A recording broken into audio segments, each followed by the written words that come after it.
মিরপুরের উইকেট তৈরি করা হয় যে মাটি দিয়ে, সেটাই এই মাটি আঠালো, এক ধরনের আঠালো জাতীয় মাটি, কালো মাটি। এই মাটি দিয়ে আসলে মিরপুরের উইকেট তৈরি করা হয়। সেন্ট্রাল উইকেট যেখানে বাংলাদেশ দল খেলে, বিভিন্ন আন্তর্জাতিক ম্যাচ খেলে, ঘরোয়া লিগ খেলে, বিপিএল খেলে, সেই উইকেটটা তৈরি করা হয় কিন্তু এই মাটি দিয়ে। এই মাটির আসলে বৈশিষ্ট্যটা কি? যতটুকু জানা গেছে, এই মাটিটা নদীর তলদেশ থেকে উঠিয়ে আনা হয় এবং এটা একটু আঠালো মাটি।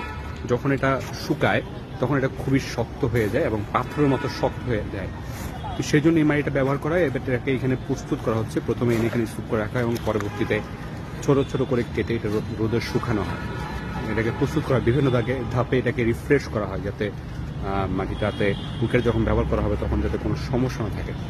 যে যারা কর্মীরা আছেন তারা আসলে এখানে কাজ করছেন, উইকেট মাটিগুলোকে প্রস্তুত করছেন। এগুলো কিছুদিন রোদ্রে শুকানোর পরে ছোট ছোট করে কাটার পরে এগুলো